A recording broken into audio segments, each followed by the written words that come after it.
Antes, a gente vai conversar com o biomédico Dr. Fábio Griciunas sobre intolerância à frutose. Bem-vindo, como vai? Olá, tudo bem? Prazer em conhecê-lo. Soube que esteve aqui durante as minhas férias. Sim. E a diretora falou que foi muito bacana, que as suas informações são muito boas. A função é essa. Espero que as informações sejam úteis. Sem dúvida. Não, a gente não quer fazer nenhum terrorismo sobre isso. Olha, uma mesa tão bonita quanto essa, né? Você vai falar que isso não é viável. A gente não sabe nem por onde não a gente viável? começa aqui. Lógico que é viável, né? Nós precisamos dos elementos e dos micronutrientes que essas frutas têm. Tá? Só que nós precisamos tomar cuidado com hábitos, vícios e costumes, frequência e quantidade. Porque isso leva normalmente aos problemas que hoje a gente tem acompanhado. É uma frase que existe há quase 2000 anos, né? O que é alimento para você pode ser um veneno para mim. Verdade. Então tudo isso vai do nosso arcabouço metabólico, da nossa estrutura, da nossa genética. Perfeito, do que o nosso corpo reconhece que é positivo para ele. Reconhece como alimento e para onde ele manda.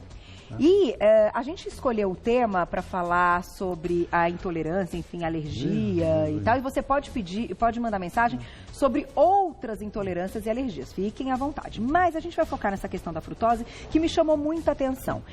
Existem pessoas, então, que podem ter aí não só desconfortos, mas problemas ligados à alergia quando ingerem a frutose? Na verdade não é alergia, na verdade é um processo metabólico. Não é nenhuma intolerância, é um termo muito genérico, muito grande, porque a gente pode ter intolerância à temperatura, pessoas, partido político, religiões. Então, o que a gente tem é uma reação adversa a uma substância ou a um alimento ou a um componente dele. Perfeito. E a frutose, ela está entrando com frequência e quantidade nos nossos hábitos alimentares. Então, a vovó não diz assim, se o netinho comer toda a comidinha, eu dou um docinho? Com certeza. Então, o açúcar entra na nossa dieta... O tempo todo. O tempo todo, mas ele é introduzido na dieta há milhares de anos atrás como palatabilizante. O açúcar não tem poder nutricional. Tá. Ele tem um poder energético e desse poder energético e tem um poder palatabilizante. Então, tem pessoas que fazem um suco de laranja, que tem uma quantidade de frutose extremamente grande, que tem glicose aí também, e coloca mais uma colher de açúcar. Você acha que o nosso organismo, o meu fígado, vai falar o quê? Porra, de novo? Pelo amor de Deus, não aguento mais. Mas a boca e o cérebro vão entender isso como prazeroso. Sem dúvida. Então, essa estrutura de prazer é que a gente precisa tomar cuidado com ela. Em miúdos, doutora, assim, até para a gente abrir nosso papo, você está propondo que a gente discuta também a respeito dos carboidratos em geral. Só que a questão da frutose, e o que eu acho interessante a gente ir para esse lado também, é que as pessoas, embora seja natural, seja o açúcar da fruta mesmo, então isso é um alimento, não foi industrializado, ainda assim a frutose merece um alerta. Sim, merece. Por quê? Com o decorrer dos tempos, a nossa expressão gênica vem mudando. Porque esses alimentos também, as expressões gênicas deles, vêm mudando. Hoje você não tem mais a temporada da manga. Você tem manga o ano inteiro. E onde ela foi acondicionada? Ou eu fiz uma modificação genética, que eu fiz essa planta dar frutos em várias épocas do ano, ou acondicionei ela em armazéns e usei aditivos químicos para ter essa condição de ter uma fruta com cara de fresca o tempo todo. E a frutose não é um açúcar próprio do nosso metabolismo. O nosso organismo, quando recebe frutose, o que ele faz? Triglicérides. Porque é açúcar de qualquer forma. Porque o nosso organismo está desenhado para guardar energia. Então, se eu não sei o que fazer, se você for pegar há milhões de anos atrás, o homem ele não tinha como guardar comida, ele tinha que comer aquilo que tinha. Sim. E as temperaturas, as intempéries climáticas prejudicavam. Então o organismo, quando ele comia em excesso, o que ele faz? Guarda. Tá. E nós não guardamos músculo, guardamos. Você vai à academia, malha, só guarda toda definidinha, fica uma semana, você aparece lá e fala, nossa, parece que faz um ano que eu não venho aqui. Mas nosso organismo guarda energia na forma de gordura. Então, tudo que eu tenho de energia que o fígado consegue metabolizar e outros órgãos e glândulas acessórias, guardam na forma de gordura. E mesmo que seja fruta, que seja natural e que seja lindo, porque é natural. Então, rotacionar a nossa alimentação é extremamente importante, porque eu não entro naquela parte do vício. A minha pergunta agora, ainda falando então dessa questão, até como carboidrato e frutose, toda vez que a gente se alimenta de uma fruta, mesmo que ela tenha um índice glicêmico mais baixo... Ela contém frutose. Ela contém frutose. Então, nós vamos disparar a insulina. Não vai. Essa é a fonte energética da fruta. Ela vai disparar outros. Ela vai disparar a aldolase B, ela vai disparar um outro mecanismo de transporte dela, que é GLUT5, que geneticamente a gente consegue determinar hoje. Mas a insulina não, a insulina vai na glicose. Que ela pega a glicose, que é o elemento energético, e coloca dentro da célula. E ainda assim a gente também tem glicose. E vai ter, porque tem carboidrato. E o carboidrato, o que eu faço? Eu vou clivando o carboidrato, pode ser o amido, pode ser a substância da fruta, e transformo ele o quê? Em açúcar, em glicose, então, que é o açúcar metabólico nosso. No fundo, a gente tem que ter um controle muito grande do consumo dela. E as frutas, elas têm um grau de maturação, de maturidade ótimo. Porque essa banana, por exemplo, ela está no ponto de ser consumida.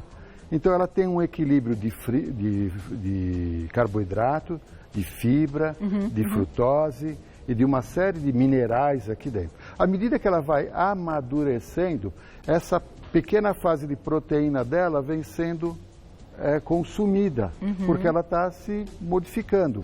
Mas o que está sobrando aqui? Açúcar. Tanto que as frutas mais maduras são muito mais doces. Então, a quantidade de açúcar é muito grande. É muito maior. Então, é saudável tomar um copo de suco de laranja pela manhã. O fígado vai reclamar. Não é saudável. Ele vai dizer assim, a mesma coisa que você tomar um copo de cerveja. Porque é uma bomba de açúcar. Vai ter uma propriedade que meu organismo vai brigar muito. Ainda que não tenha o álcool, mas tem o açúcar. Então, e os casos vêm aumentando porque...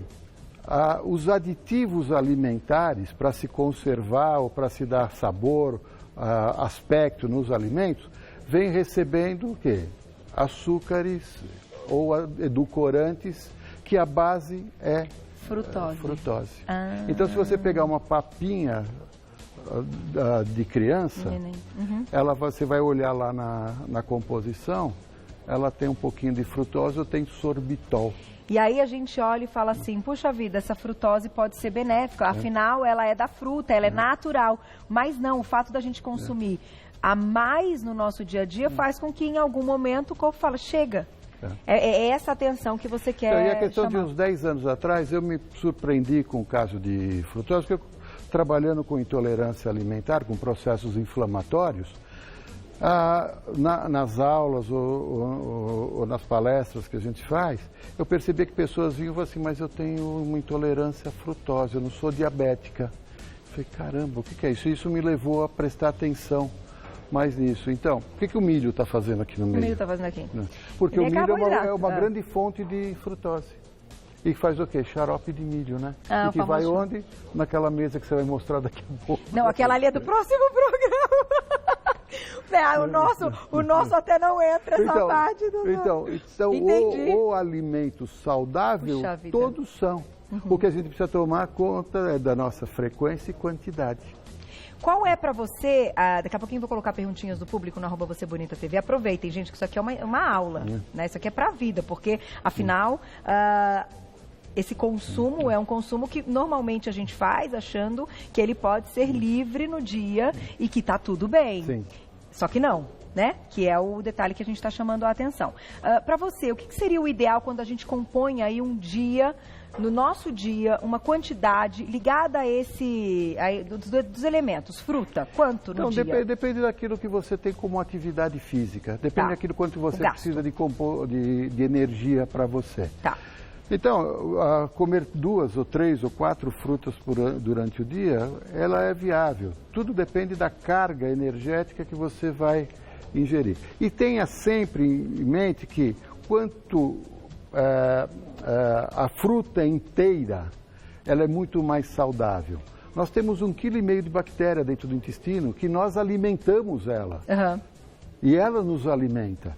Então, essa fibra da laranja, a pouca fibra que tem no melão, ou as enzimas digestivas que tem no mamão, as fibras que estão na manga, a massa verde que tem aqui, a biomassa que tem na banana, tudo isso vai ser um complexo de reações. Tá. Então, eu fui ao Nordeste há um ano atrás, fiquei 2 semanas lá e era muito quente, eu só comi fruta e voltei 4 quilos mais pesado. Por quê? Eu não fiz exercício e comi uma carga energética muito grande. Entendi. Né? Então, tudo aquilo que a gente come com frequência e quantidade, passam-se os excessos e a gente não consome, o nosso organismo guarda. Você sabe que eu li a respeito, eu vou colocar a perguntinha do público, mas eu acho que essa informação é interessante, que o próprio conselho ali dos pediatras entraram num consenso de não indicarem mais no início da alimentação ali o suquinho de laranja, que é o primeiro contato da criança quando ela está saindo do seio da mama, porque o suco, ele vai ter basicamente carboidrato ali, porque a proteína que tem ali, o aminoácido que tem nessa proteína, a celulose que tem ali, que vai fazer a formação dessa microbiota intestinal, ela não vai existir, ela vai receber carboidrato só. Vai embora. Tá? E vai embora. Então ele precisa desse carboidrato dessa estrutura de fibras e aminoácidos para montar toda essa microbiota intestinal e fazer com que a nossa digestibilidade aconteça. Ah lá, então você pode abrir a fruta, higienizar bem e deixar a criança deixa a criança brincar com um bago de uva, com um gomo de laranja, de abacaxi, pegar a banana na mão, amassar, fazer. Isso faz parte do aprendizado, do tato, do cheiro. Com certeza, fantástico. Você vê que crianças que comem muito carboidrato na idade bem cedo, dificilmente vão comer verdura lá para trás. Por quê? Não vai entrar na dieta dela. Não rola, né? Não tem o aspecto... Eu tenho um neto que come espinafre, por exemplo, e adora espinafre, brócolis, quiabo, jiló. Fantástico. E assim, se não tiver um verdinho no prato dele, ele reclama. Olha que maravilha. Enquanto você dá um gominho de laranja para ele, ele chupa 1 ou 2 e larga do lado.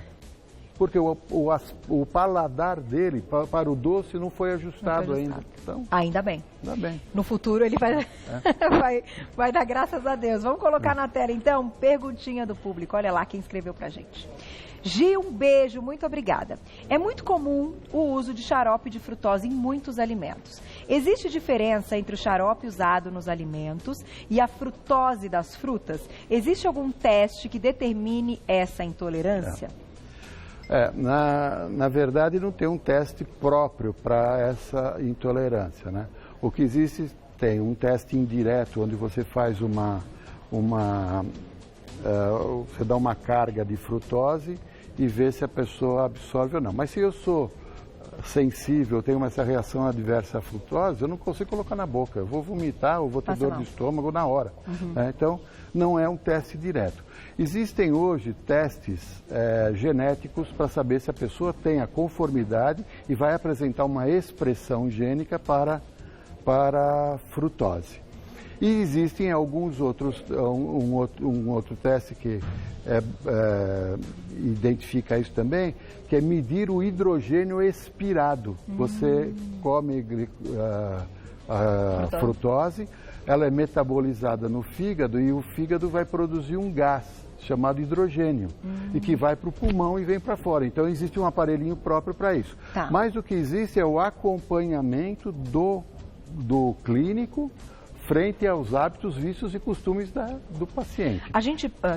Ficou só faltando uma parte da pergunta. Que ela quer comparação. Não, a diferença que existe diferença sim, porque a frutose, que é o xarope de milho que é usado, ele passa por um processo industrial. Então ali ele tem outros radicais e outras substâncias que vão dar equilíbrio a ele, ou que vão dar longa vida a ele, e que nós ingerimos em torno de 200 gramas por mês de substâncias químicas que o nosso organismo não tem a mínima ideia do que vai fazer com isso. E vai guardar na pele, no cabelo, na articulação, em órgãos, e nós vamos depois desenvolvendo o que a gente chama de câncer. Puxa vida. Essa é brincadeira. Vamos para a próxima pergunta do público, eu vou fechar com a minha então, já, na tela. Obrigada, Rose, um beijo. É verdade que não podemos comer frutas logo após o almoço por ser prejudicial à saúde? Por que a gente faz a refeição? Para adquirir energia.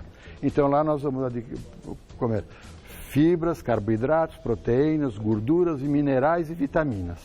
Isso está na nossa refeição. Se eu chego no meu índice de saciedade, eu não consigo mais comer, então o meu sistema digestório disse o seguinte: meu estômago está cheio, meu intestino vai trabalhar e eu vou produzir serotonina e o cérebro fica quieto. Tá. Então, se eu faço esse ciclo, eu entro no ciclo de saciedade. E se eu como uma ou duas frutas logo após o almoço, eu estou comendo o quê? Mais energia, e uma energia vazia.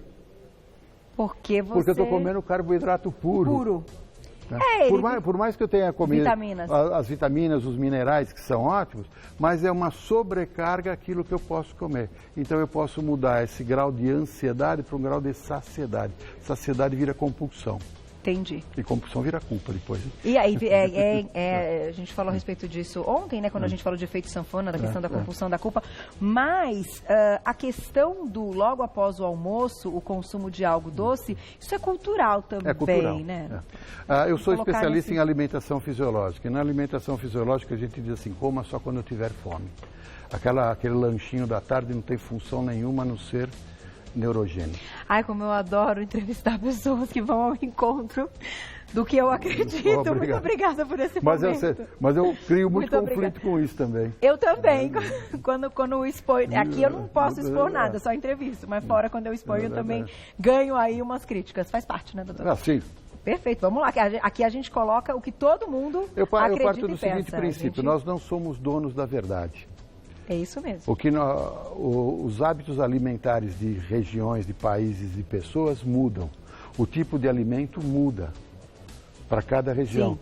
Quanto você acha que, se você mostrar essa mesa para um esquimó, o que ele vai falar? Nada, não conheço nada daqui. O que é isso? Não sei nem para que serve. Peixe não come isso, ele vai falar isso. Porque ele come o alimento do peixe e o peixe. Sem dúvida, é o que ele come. Não, e a questão até, o que a gente já teve a oportunidade de discutir algumas vezes, do solo, daqueles que a farinha francesa é diferente da nossa farinha. Da carga mineral que o solo tem. Então, diz assim, mas eu vou buscar sal lá no Himalaia, né? E tem lá 60, 80 microelementos lá dentro. Tem lá. Mas o meu sal mineral, que eu pego aqui em Mossoró, em Areia Branca, no Nordeste, também tem de 50 a 60. Só que nós refinamos, nós tiramos ele. E nós comemos o quê? Cloreto de sódio.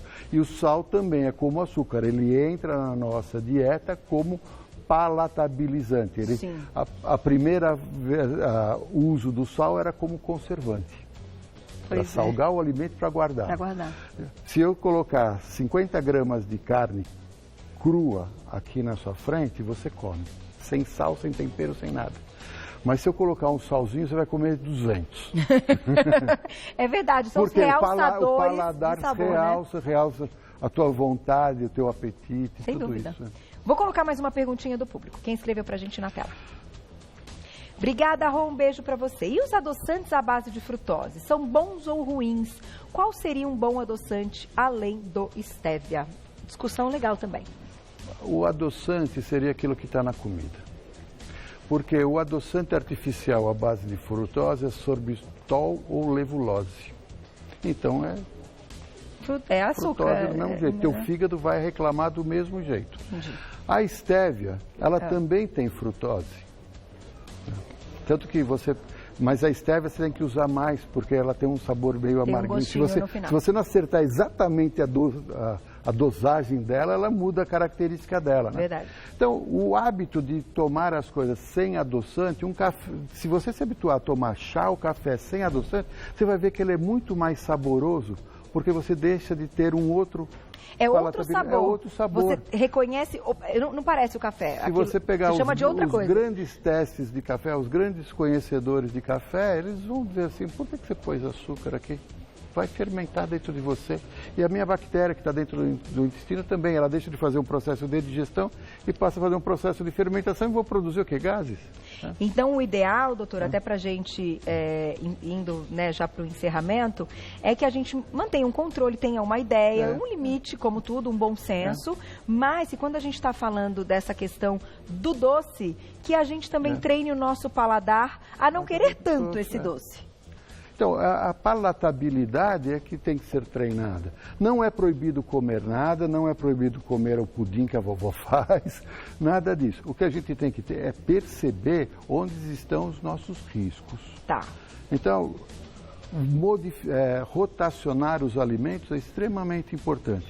Misturar fibras com proteínas, com minerais, com vitaminas, com carboidrato, isso faz parte do nosso processo metabólico. É isso aí, muito bom. A minha última pergunta, na verdade, você respondeu nas entrelinhas, que era uma questão de... Então, a gente pode dizer que uma pessoa que não consome açúcar, que é aquele refinado colocado em tudo, mas que consome ao longo do dia muitas frutas, pode estar inflamada?